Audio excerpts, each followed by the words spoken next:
Good evening, gentlemen. Welcome back to the old computer shack. Yes, I know we didn't finish with the previous computer yet. You're probably used to me doing that now, but I actually have an excuse this time. I don't have any of those short boy capacitors. Let me dig up the power supply board and show you. Remember that it had these short capacitors on it, and I have the correct value to replace them with, but they're like regular tall capacitors and they'll hit other stuff, so I've got to get some parts, and I'm also going to have to get some of these film capacitors and replace them too. So yeah, so that thing's on hold, and oh god, those boards are disgusting. I've got juices on my fingers from them now. I'm going to grow a second head, and then I'll argue with myself all the time, as if I don't already. Alright, so, yeah, with that out of the way, thank you very much, people that have subscribed on Subscribestar. I am honestly kind of surprised that anyone has, because, well, you know how these videos are, but thank you anyway. You are the Chadliest of Chads, and also gentlemen and scholars.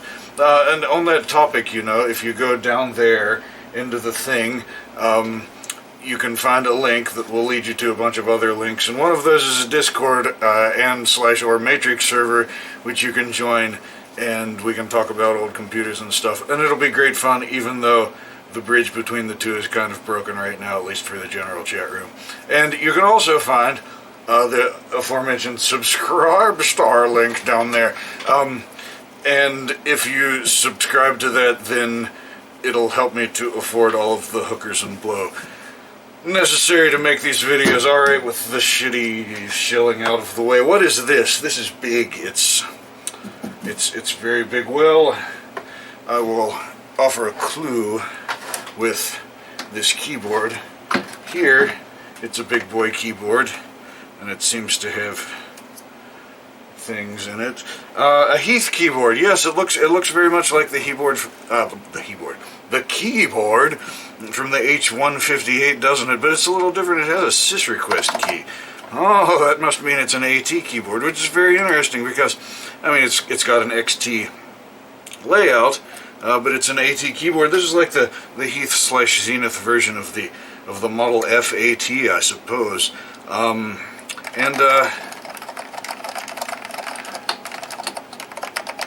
It feels alright. I think it's probably the same key switches as the keyboard on the H-150, but for some reason the H-150 I think feels a little better, but I'm probably just being a filthy hipster when I say that. I don't know.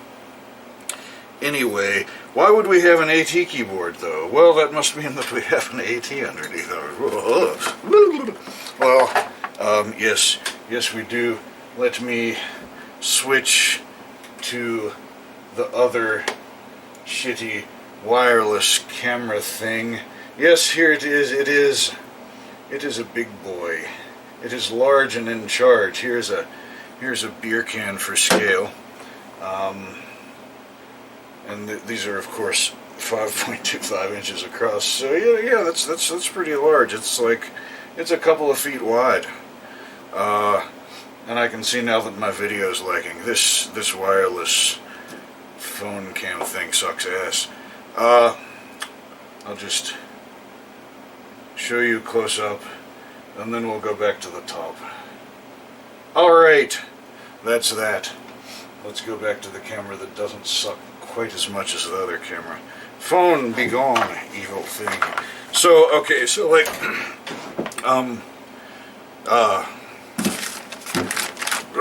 words won't go in my head. Alright, so just so you know, this isn't a completely blind opening up the thing video. I have opened this thing for a brief period of time already because I had to defeat the key lock. That was a pain in the ass. It was shown with the key in the key lock in the ad. The key was nowhere to be found in the box of packing peanuts, and they shipped the fucking thing locked. pissed me off. Oh, rage. And also, while I was in there, I removed this 3.5 volt lithium AA sized battery from the backplane, just in case, but it does not appear to have leaked at all, and I will have it for supper, I suspect. Alright, let's open it up and pretend like it hasn't been opened before. You will unfortunately have to see the back of my greasy, filthy head, and I've been working on a corn planter most of the afternoon, so it is probably very filthy, for which I don't apologize because I don't really care. Alright, one screw that I put back in it just to hold it together. Here we go, gentlemen.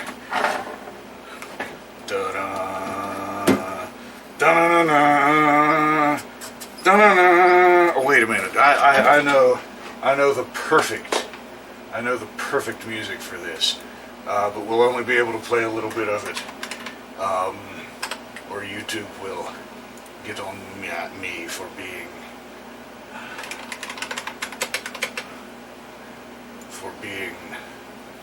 not a dick or something. Alright, here we go. Let's open it.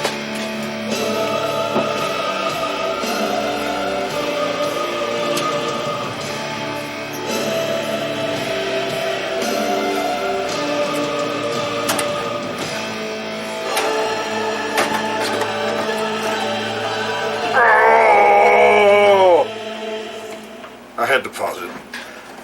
I don't want to get... Well, actually the video's already prematurely demonetized. I don't want them to be able to run ads on you, though, because fuck you too. Alright, that was exciting, wasn't it? Are you as pumped as I am? I'm pumped. Alright.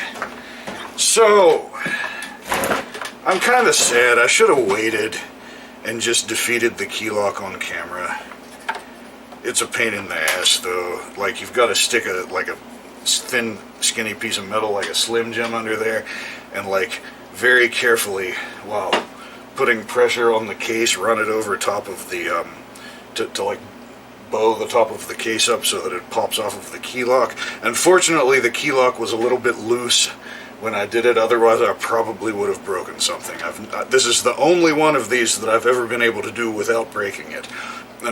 And I think that the reason for that was because this big nut on the key lock was a little bit loose, so it had some slop in it. But, oh, anger. Alright, let's not be angry, let's be happy inside and look at this wonderful thing. So this is a Heathkit H-248. It is the 286 version of the H-158 that we already looked at a long time ago in a previous video. Oh, packing peanuts. Destroy.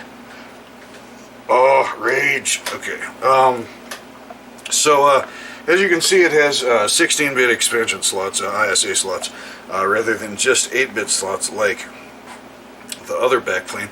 And you'll notice that some of them are very long, and that's weird, isn't it? Well, that's because it puts some extra signals on the lower part of the backplane here, notably that battery voltage. There's the battery holder down there for the CMOS settings, which are on one of these cards, probably the CPU card, which is this one, I think.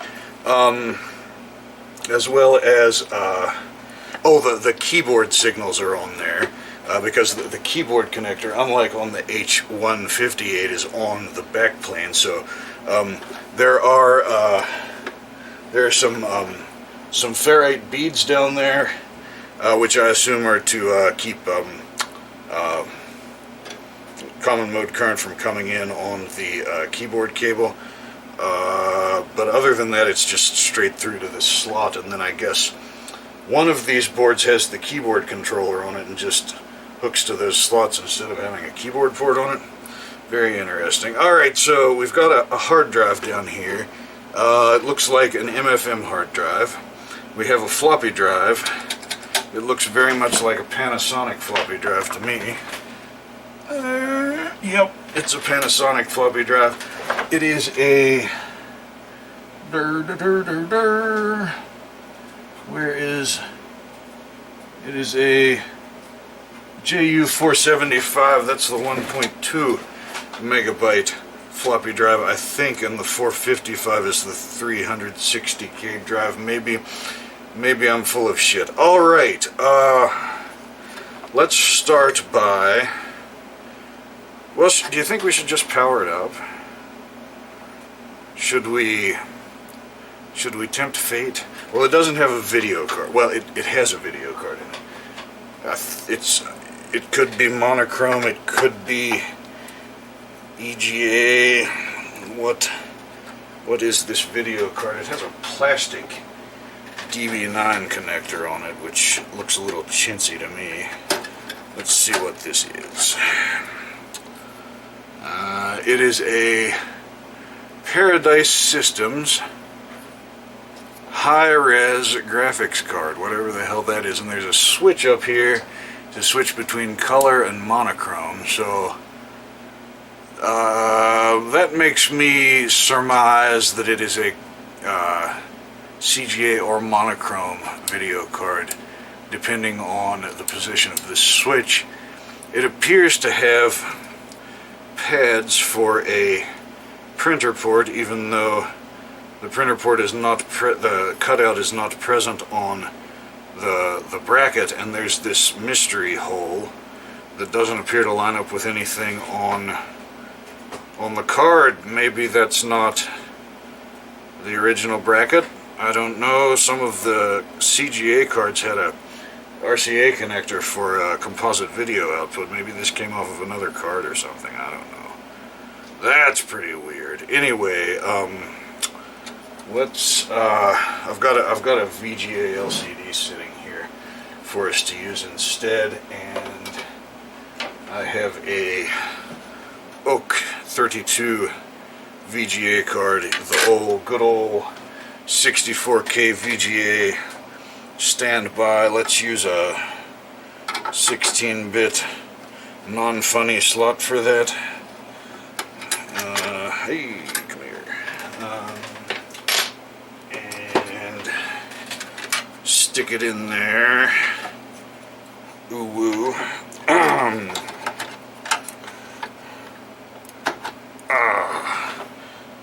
Alright, and then what did I do? That's not a video cable, is it? Yes, that is the video cable. Let's plug it in, maybe. Do I have it right side up? Yes, maybe. Okay. Alright. Got everything else ready ahead of time. Let's see what happens. Let me get the shitty phone cam out again so that you can see the screen in 2 frames per second. Okay, here we go. Where is the power switch? Oh, here is the power switch. Listen to the dulcet tones of fire, probably. That hard drive did not sound healthy. Let me turn my radio down. Oh shit, son. Well, it boots. Press escape to continue. Well, it doesn't, it posts. It doesn't boot, it posts. We're in the BIOS setup thingaroo. Now, of course, there's no CMOS battery on here. Winchester drive 0 not present.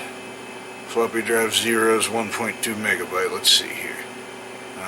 Arrows to move. That would be the keypad, I presume. Okay, and then space and backspace to select values. So, okay, here are AT drive types. Let's that go backwards? Yes, okay, so let's drive type. The last one might be auto detect. No. Is there no auto-detect drive type?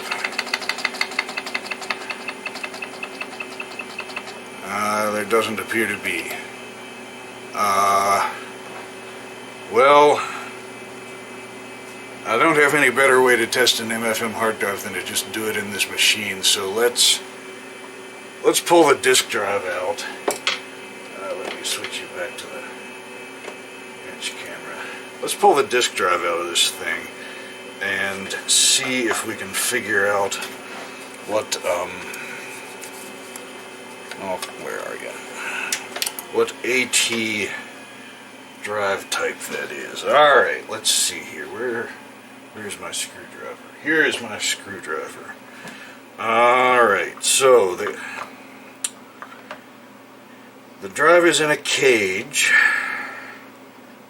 It appears that the cage must come out some way, otherwise you could never get to any of the screws in between these two. So yeah, here's a screw in the front.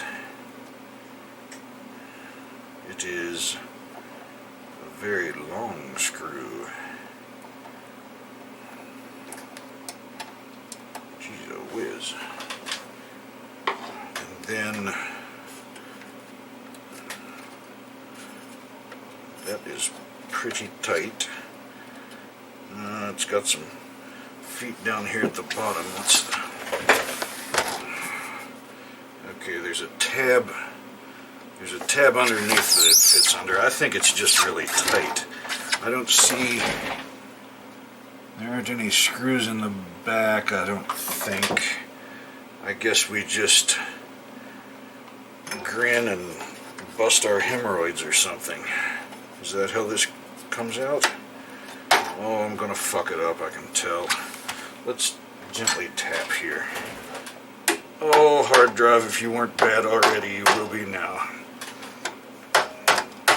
Okay, there we go. Alright, here we go. Oh, it's still tight. Jeez, come on. Don't be a D-bag. Just come out so we can look at you.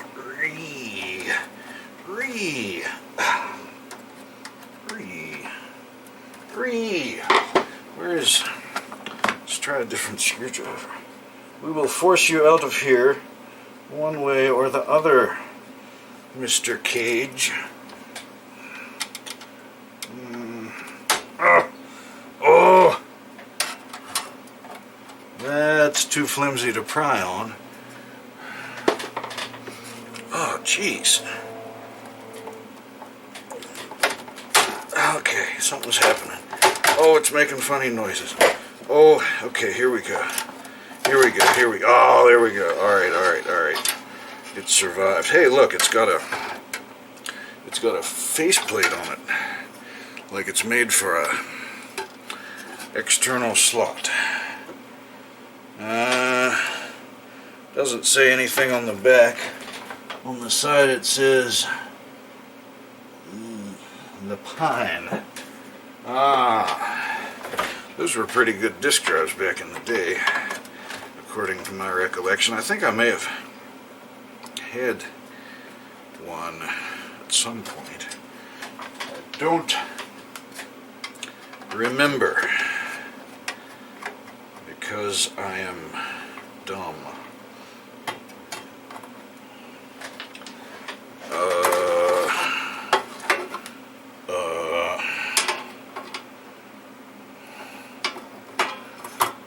Oh, jeez.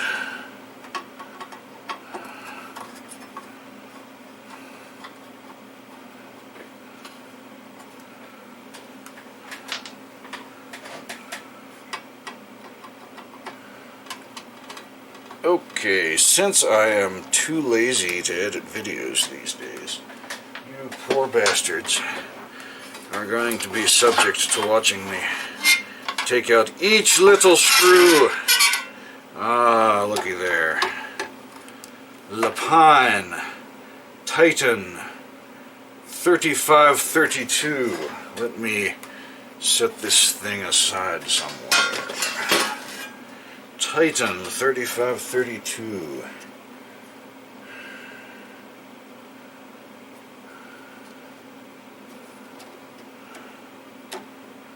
I see no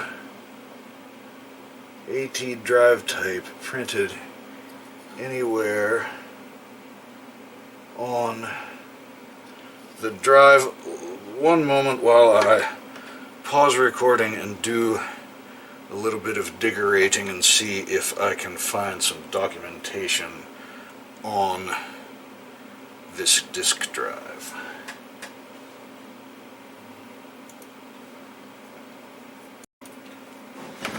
Okay, this is very funny, strange business going on here. I can't find any documentation for this disk drive. Brief mentions of it say that it's both it's an RLL drive with an RLL interface, but this is obviously an MFM interface on this drive. It's supposed to be a 32 megabyte hard drive. But, well, let's just do the thing here, and you can see for yourself. It sounds so bad when it starts. Alright, let's get the phone camera thing going here. The shit cam. Alright, so I'm sorry about this monitor. It is absolute garbage. So if we go into the CMOS settings here, alright, so first let's turn off. I've done this before in my research, so this isn't me doing anything new. Alright, so I've got to turn off the floppy drive, otherwise it outputs some kind of disk error, floppy drive not ready error. There must be something wrong with the floppy drive. Anyway, so I have to turn that off to get it to boot. And yes, it does actually boot. The MFM hard drive actually works. But, okay, there are a couple of different 32, I think there were 24 and 25. Yeah, there are a couple of different 32 meg hard drives in the list of hard drive types, and there are also some 31 meg ones and 30 meg ones, and I tried a bunch of different stuff and none of them worked. And finally I just went back to the beginning and started trying disk drive types one at a time, and drive type 2 actually works, but that's a 21 megabyte disk drive. And my supposition, because the file system, the DOS installation on this drive is all fucked up, my supposition is that this thing was low-level formatted as type 2 instead of type 24 or 25.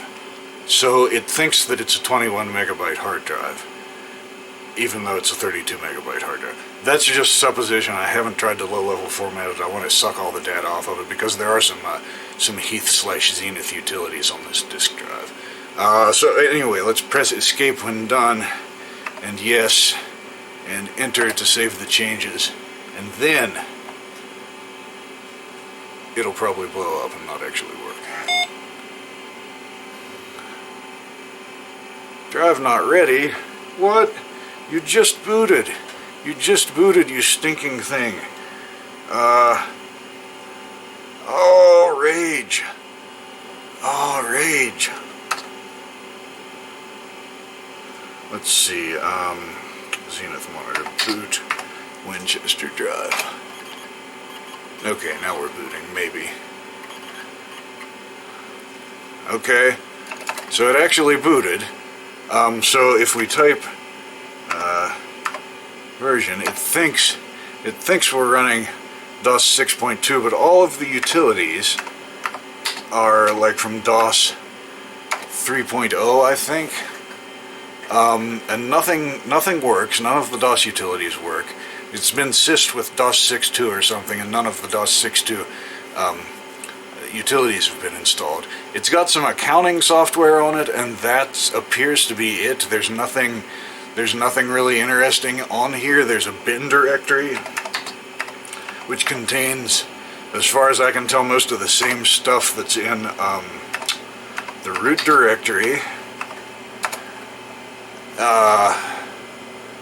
but it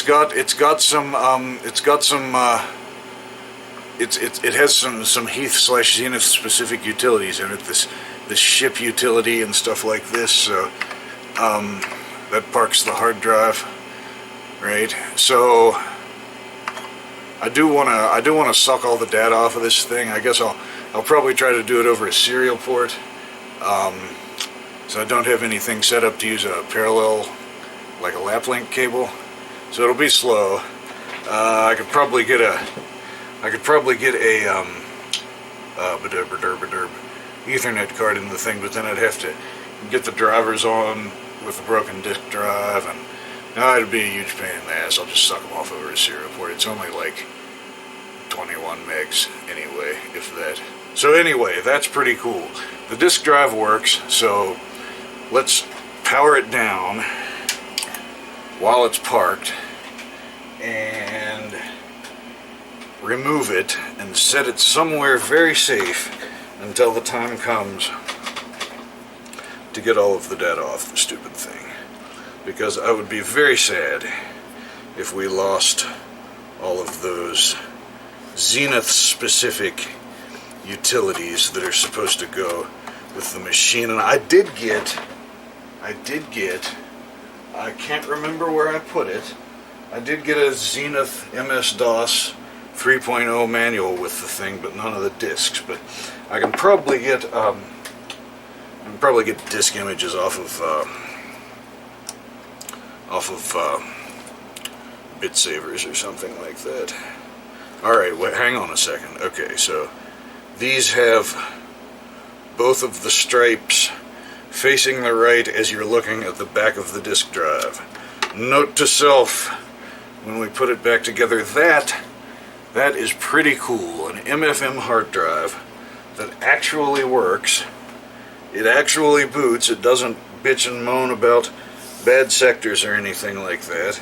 When I was like exploring the file system and running the stupid accounting software and all of that stuff, it never once acted like there was anything wrong with it. So that's pretty keen. These were going bad. I mean, they were dropping like flies back in the 90s when I was fucking with this stuff. So that is unusual. Okay, so obviously the power supply works, so I'm not even going to screw with it until it explodes. Let's get this floppy drive out of here. I think I've got a couple of high-density Panasonic drives. I don't know if they work or not, but oh god, we got to go back to these stupid cages. Is there any difference between the cages?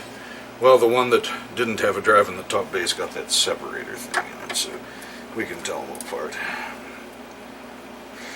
There's another long screw.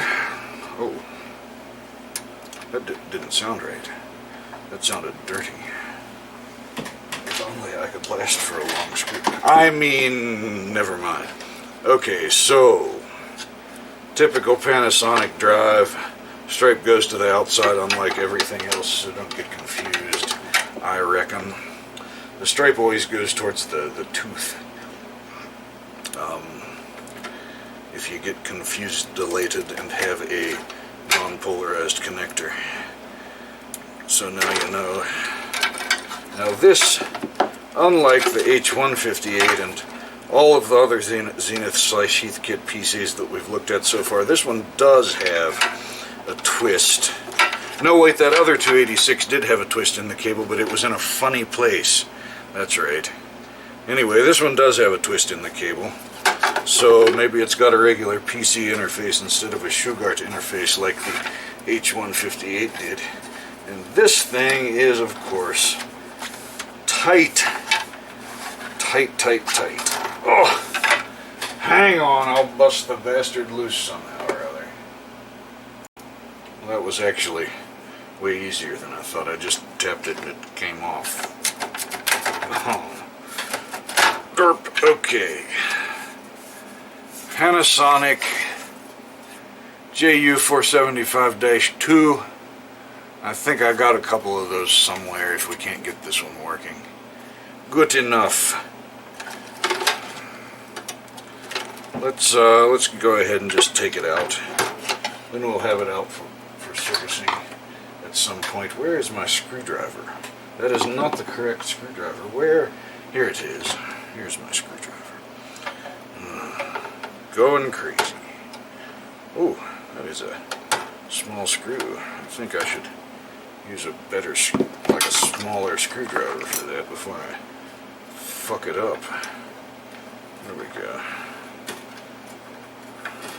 Those are long screws too. Jeez. Okay.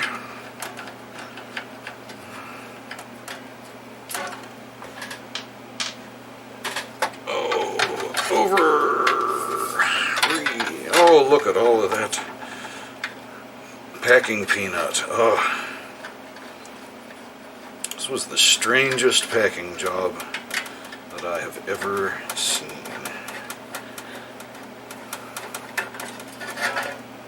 Alright.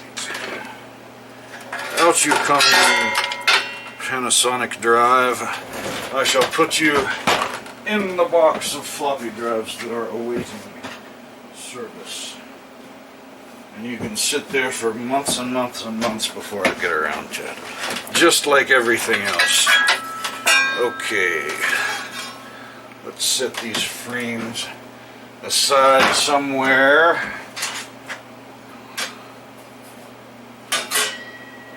Like on top of a filthy Model M that I need to get around to cleaning up. Alright, so this card looks like some kind of I/O card. It goes to this connector, has two wires on it, goes to some LEDs. I'm assuming this is probably the hard drive activity LED, and the two, it's not keyed, but the two positions that have wires in them go towards the front of the machine. Note to self. In the future. The rest of these cables that plug in here, the stripes are all up. The control cable for the MFM drive is in the furthest position. Drive 0. It's probably printed on the board, but I can't hardly tell from here. The floppy and the MFM data cables are going to be this. Look, they're going to be the same size on the same size connector here, but the MFM data cable, of course, goes in the position closest to the MFM control cable, and I will try to get it off without fucking up any pins. Easier said than done, yes? There we go. That'll get her off. Okay. Stripe up. And then the floppy cable. Alright, let's set these aside as well, out of the way. I'll stick them inside of those drive cages.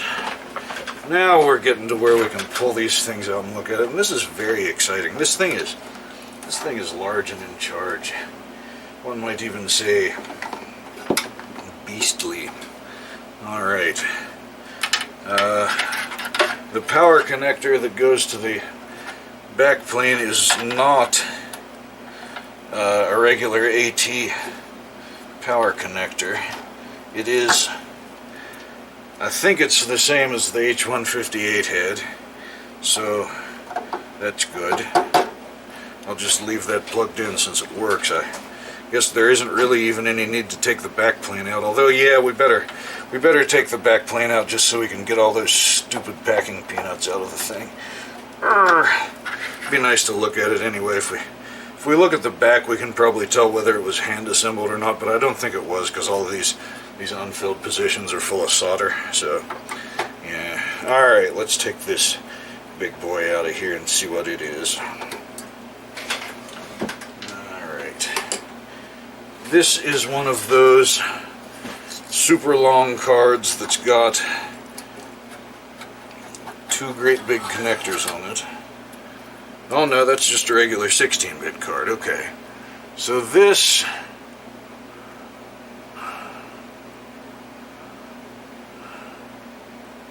I guess this is just a hard drive and floppy drive controller card. I don't see anything else on it. It has a jumper right here. What the jumper does is not labeled. I'll have to find a manual for it. Oh, you know what? This isn't a Heathkit card or not a Zenith card. It's a Data Technology Corp 10-00283. So that's interesting. Huh. Not a Zenith card. Curiouser and curiouser. Huh. Well, let's set it up there. And oh, look, there's a sticker that came off of something. It is probably fell off of a UV EPROM. No, it doesn't look that way.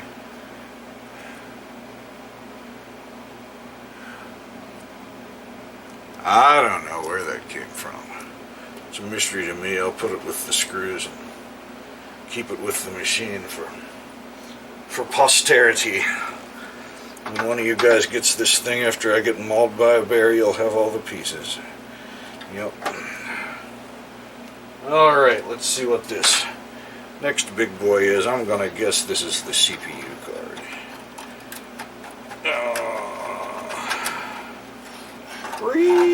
Okay, yeah, there she is. I assume that's a PLCC 286 CPU down underneath of this latchy, covery, heatsinky thing. It's got a couple of UV PROMs on here. See, something I've always wondered about. All right, so one of these is the BIOS, or maybe both of them are the BIOS, right? But all of the Heath and Zenith computers have this ROM monitor in them that you can like test memory with and do a bunch of other cool stuff.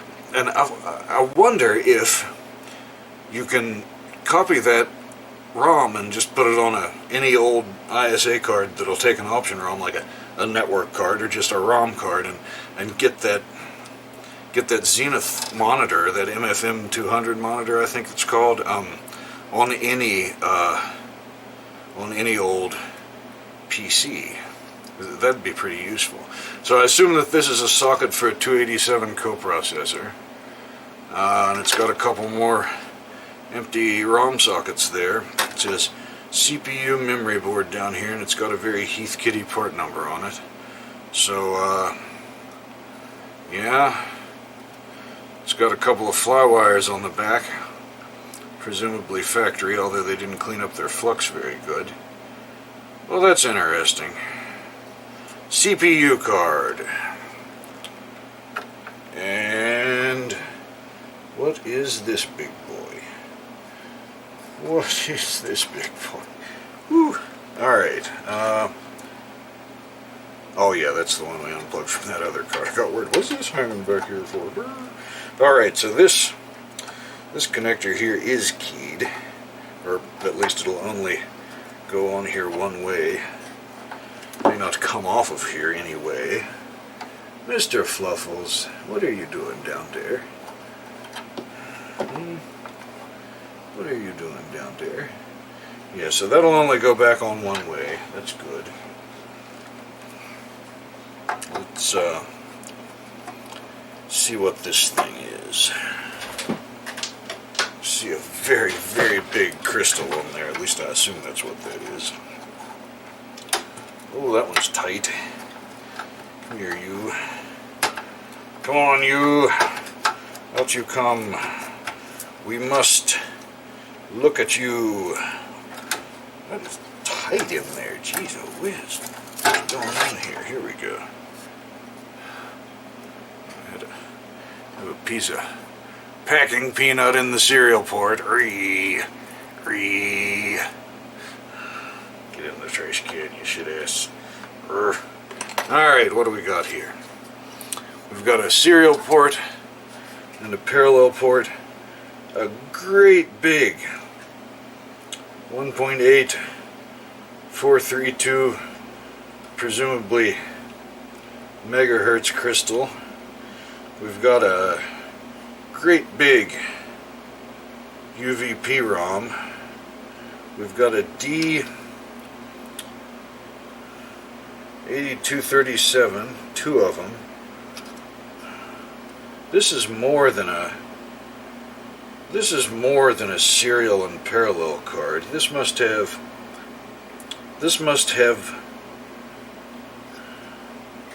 yeah, this must have the keyboard controller and the maybe even the CMOS on it. I'm not sure what. It might have the real-time clock on it. Probably not the CMOS. That would about have to be on the CPU card, wouldn't it? I guess it wouldn't have to be. That'd be funny if they didn't have it on the CPU card, though. I'll bet this has the RTC on it as well, though.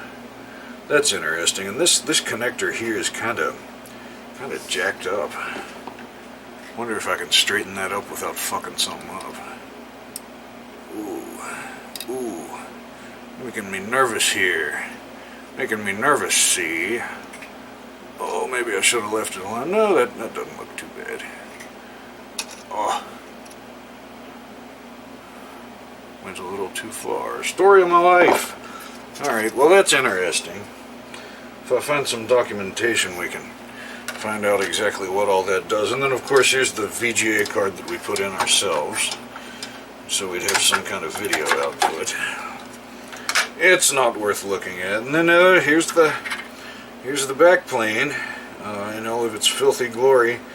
One interesting thing to note is these capacitors are all different colors, and they've got some tantalum capacitors in here, and some. I assume that, yeah, I think that's a tantalum capacitor, and some electrolytics, and they're just kind of dispersed throughout, quasi-randomly. It almost seems like. I'm not sure what the deal with that is. Maybe this thing has been recapped multiple times or something. I don't know. These yellow electrolytics look to be the same as what's on this funny I/O card or whatever it is. Bus monitors on this thing too. There's a bunch of stuff on this thing. Very interesting. And then there are blue ones on the CPU card. I don't know. That's very strange. And here's a great big, I assume that's a film capacitor the way it looks. I don't know what that's. Oh, I'll bet that's. No. Why wouldn't they use a big electrolytic capacitor for that? Like if you wanted to be able to switch the battery really quick without losing CMOS settings? You'd think you'd use a great big electrolytic capacitor for that instead of a. I think that's a film capacitor. I don't know. I'm dumb. I don't know anything. Yeah, keyboard port. I guess you've seen it. This thing's a little loose. Oh, it's coming out. That'll need to be fixed. Well, I'll deal with that at a future date. Or I'll deal with it right now. Okay. Alright, that's better. Get in there where you belong. Oh, bottom thing needs to come in too. Okay, there we go. Much better. Alright, well, alright. The Heathkit H-248, and it's very interesting that the thing has a 16-bit backplane. It seems like everything works, which makes me kind of hate to do it, but if we could get it working, we have this Pentium 4 industrial single board computer with an ISA bus on it. The ISA PCI to ISA bridge that they used on these industrial boards is a special one that is very compatible with DOS. So this would run DOS very well if we can get it working. I think the CPU is dead on this card. Mr. Bonehead was kind enough to. That's his internet handle. I'm not insulting him by saying that. It's what he calls himself. He was kind enough to send me 2 or 3 CPUs for this socket a long time ago, and like the asshole that I am, I never got around to doing anything with them. But I don't know. I think it would be pretty neat to make this thing into a sleeper by installing our ISA single board computer into this backplane and then having a good old time. You know what I'm saying? Would that not be a sweet machine? I mean, yeah, single core, but you could actually do real work on something like that. Food for thought. If we could separate the backplane some way, I don't want to cut on it though, but you could run both it and the 286 at the same time that way. I don't know. It works. It seems like everything works so well that I hate to put things in it. I mean, I hate to go too far with it, you know what I'm saying? Maybe that and a backplane could go in that rat shit 286 case that we looked at before. Hey, it's Mr. Beefy. How are you doing, buddy? Would you like to say hello to the internet people? Would you like to say hello to the internet people? Are you a good boy? You are a good boy. Look at you. Oh, look what a good boy you are. Oh my. Oh my. Scratch your belly. Scratch your belly. Scratch your belly. Well, alright, Mr. Beefy says that it's petting time, so I shall bid you all goodbyes and things, and yeah, I'll get some stuff off of that disk drive. We'll put an XT IDE in it and a CF card and do something with it while we're waiting on parts for the other one. What am I going to do with 2 Heathkit 286s? I can't put that card in the other one, that P4 card in the other one, because it's got an actual motherboard in it. But that one's a lot shittier than this one is. Oh, choices, choices. What do you, dear viewer, if you were crazy enough to watch to the end of this shit-tastic clusterfuck of a video, what do you think I should do with this H-248? Okay.